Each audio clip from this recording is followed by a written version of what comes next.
Hi, my name is Mr. Anderson, and I am mean to people on the internet. I'm always very polite about it, though. I just tend to ask hard questions and keep digging until I get straight answers. Now, the reason that I do this is to combat the rise of pseudoscience and popularize some of the techniques that I use as a lawyer to force people to face the truth. Now, the pseudoscience that I attack most often is young Earth creationism. And the reason for that is that although they're obviously wrong, they can be very slippery. So it's a good environment for me to show what a little technique from the legal world can do. So if you like watching people squirm or you want to know how to do that sort of thing yourself, then well, you might like my content. But that's not actually what we're doing today, though. This video is just about having a little bit of fun. So this is from a stream I did to launch this channel, and I was very lucky to get a number of the prominent content creators in the creation versus evolution space to come on the channel. So what better way to show that appreciation, show my appreciation for them, than to make them play a stupid game? Well, that's what we're doing today. There are many things that nerds love, but one thing that they love more than anything else is correcting people.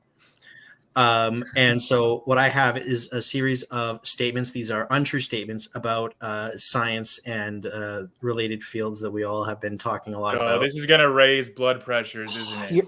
You're asking us to be that annoying kid in third grade that we all so the way that it works is I read the statement. You don't have to wait until I finish the statement. You can interrupt me, and you have to interrupt with the words actually, and then correct the statement. And then whoever does it first gets a point. That's the game. You guys want to play? That does sound fun. I'm ready. Okay. All right. Actually, science edition. First statement. All things bring forth after their kind. Dogs produce dogs, no exceptions. Actually, horizontal gene transfer happens, and single cellular organisms can bring forth completely different kinds. Actually, kind isn't a thing. Kind doesn't exist in any kind of criteria at all. Like, actually, you just no way. Kind twice, so you're wrong. Actually, canines in particular have produced a single-celled creature called canine transmissible venereal tumor. Is that it? That was my example. Produced another kind. That was so good. Oh yeah, I probably poached it from your debate with Kent. Sorry. Yeah, no, I mean, point. It was a really good point. I think I have to give points to probably Doc Mason and Mark. So you guys are all gonna keep track of your own points because I'm not doing that. Okay, I'm at 5 points so far. Let's go. All right, you get 1 point for that, and you're now at 5 points. I think I believe you. I trust you. Actually, that's 1 point. Yeah. What's that? Yeah, 1 point. We're not going to make it more complicated than that. That's 1 point for me, by the way. Oh, you have 1 point also? That seems right. Yeah. Okay. Number 2. Uranium-lead dating works because lead decays into uranium at a consistent rate. Actually, lead doesn't decay into uranium. It's the opposite way around. Yeah, I think that's right. All right. Yeah, you're at whatever you said. Yeah. I'm at 11. 11. Number 3, the pedigree mutation rate equals the substitution rate. I don't genetics. What was the start of that sentence? The pedigree mutation rate equals the substitution rate. Actually, they've done studies measuring this empirically, like with Pacific Islanders or like Tristan da Cunha in the Atlantic Ocean, and over multiple generations, they've shown emphatically that substitution rate is much, much slower than the pedigree mutation rate. You can also look at Richard III's ancient genome, which was sequenced, and there were I think a total of 1 substitution from the time of Richard III to now in his familial line. So absolutely not equivalent. Yeah, I love that the chat is actually also playing along. That's amazing. I feel like Grayson's going to win this. Yeah. Yeah. Actually, you guys could provide some really stiff competition, but at the moment, I've got 72 points, so you got to start catching up. Huh. Does that mean you're a Oh. virgin to the 72nd power, or?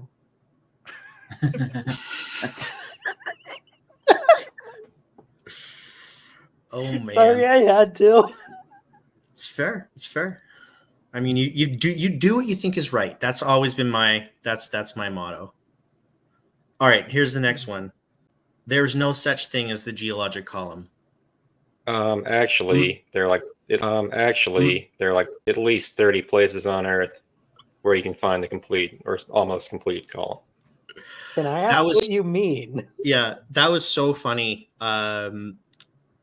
For those of you who don't know, Jackson and I were both debating the Indiana Jones guys, the Indiana Jones flood geologists. Between us, mostly me, we took up almost all the time. Well, me and Doc and Jackson were all there, and Grayson was supposed to be able to actually also question them, but I think he had like 5 minutes. I had like half an hour. Yeah, they left early. Yeah. Anyways, and one of the first things that they said was that that the geologic column doesn't exist. For starters, as several secular geologists have pointed out, the geological column doesn't exist anywhere on the planet. When I was doing my degree in geology, my overseeing professor, when we went to one particular location in North, and I was like, man, Jackson is next after me. And like, I mean, I don't know exactly where you go to find the geologic, the entire geologic column, but I'm pretty sure that he does. So you guys are if you want to talk about the geologic column, you really need to define what you mean, because every place on Earth that has rock has a geologic column. True, it's just been shifted around. Actually doesn't count because he didn't start his statement with actually. I have a question. That's true. That's true. Mm-hmm. Well, this was a side note. It wasn't a main point, actually. Actually, any point made is actually a correction, so that you have to start it with actually. And actually, you have to say it in a very condescending way. That's the name of the game. So you have to go actually, and then take it off. Okay, I would like a clarification on the rules from Mr. Anderson. Do you only get a point if you interrupt your questions, or is it also among the contestants? We can interrupt each other. I mean, like, do you want like canonically or the way we're going to do it here? I mean, screw it. I'm running this game. You can get a point for interrupting anybody. Okay, I just wanted to make sure. As long as you're correcting them, right? Okay. Now you incorrect them? Can you do what? Incorrect them. Oh, like you mean like when they say something right and then you make it wrong? Uh-huh. Yeah, you can do that, but you're not going to get a point for it. That's like a good way of describing what Hovind does. Yes. Yeah. Hovind incorrects people. Yes, that's. Yeah. You know what the other thing that he did, and he was like, well, so okay, maybe you have all the layers, but you don't have all of the layers because some of them eroded. Actually, there are places missing from the geologic column, and we call them unconformities, but that doesn't mean that it doesn't exist. Right. But I mean, actually, even when there are aren't also any nonconformities.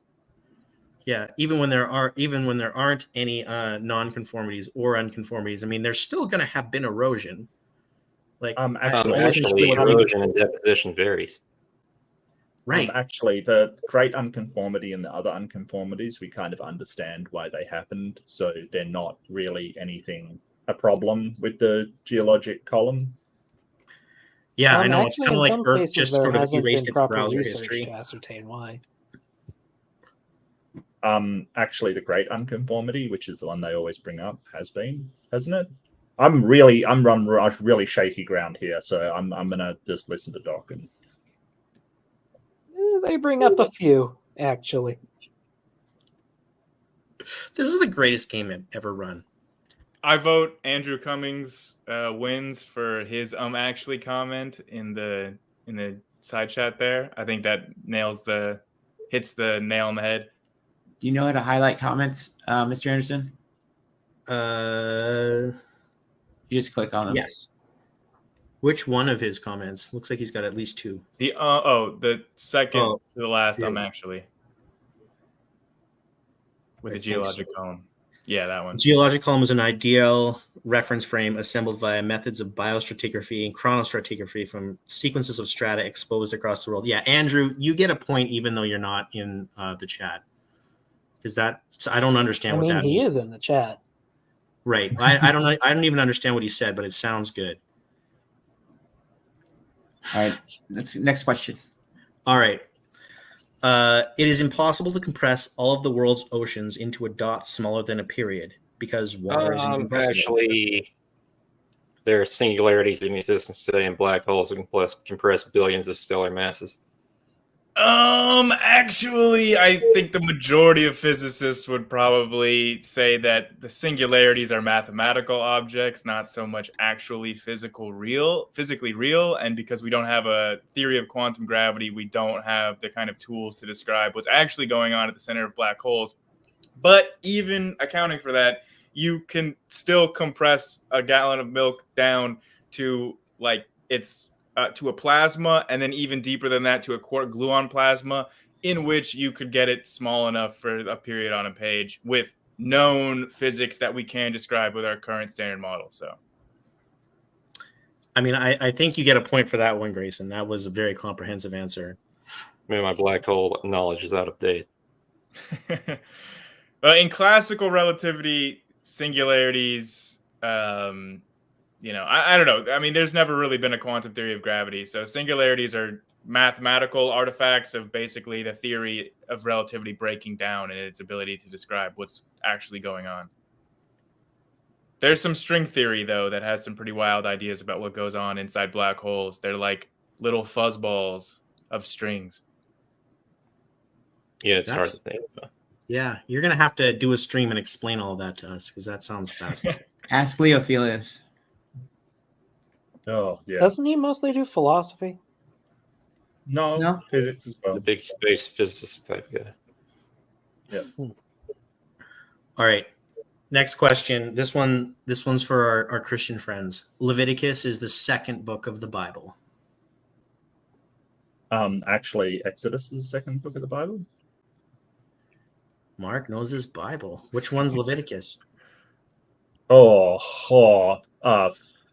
It's the seventh book of the Bible. Definitely not the seventh book. 11. Actually, it's the fifth book of the Bible, I think. Actually, the fifth book of the Bible is Deuteronomy. Then Leviticus is the sixth. Then Leviticus is the sixth. Are we allowed to use Google? I'm gonna. Yeah, I don't actually apparently know the answer to this, so I'm gonna have to look it up now. I was right about It's Deuteronomy, though. Third book. It's the third. Book. Damn it! Yeah. I'm giving myself a point. All right. Yeah, Well, you're we're all supposed to be keeping track of our own points. Yeah. Actually, Grayson's at 72 for some reason, so obviously we're keeping track of our own points. I think Grayson's winning.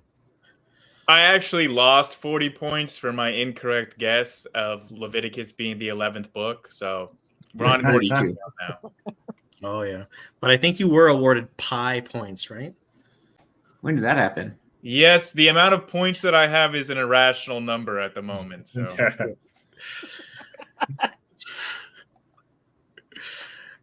I got to stop playing this game. It's just it's making me very uncomfortable. I feel like you're leaning right into it. Actually, you're doing great at this game, Mark. Keep going. Actually, I feel like my autism is making me say I'm actually in front. I'm going to be talking like this for the rest of the day. It's terrible. Oh man. Okay, you ready? According to the catastrophic plate tectonics theory, the fountains of the Great Deep are a real thing that happened and are responsible for the ejection of a large amount of both water and rock and explain the craters on the moon. Actually, it's called the Hydroplate theory. Actually, that's total BS. Objection, it's not a theory. Actually, it's not total BS. That is what they believe, so it's not BS. Right. Because he didn't say that Actually- was reality. He said that's what they believe. Actually, that's a fair point. Everybody gets points. Everybody gets points. You're keeping track of your own scores. I'm at 3. All right. According to catastrophic plate tectonics, we're going to stick on this one. The movement of the continents was caused by tidal pumping. Actually, it was the deposition of layers that was attributed to tidal pumping, and not the movement of the continents. Anyone else? No, and you got to tell us if we get the answer right or wrong. Oh, yeah. Well, I think in general you guys have gotten all of them at some point. That Okay. one, not yet though. Oh, Yeah, I don't I'm know. wrong. Minus points for me. I'm at -2. Dang. Grayson doesn't know this one? Actually, I I'm don't spend my time learning the details of pseudoscience, so I got nothing. Excuse me. It's actually- actually. Yeah, I don't. Yeah, and actually, Grayson, you know that a lot of the details of pseudoscience. Yeah, that's true. No. Yeah. I didn't even know what number Leviticus was in the Bible. That's fair.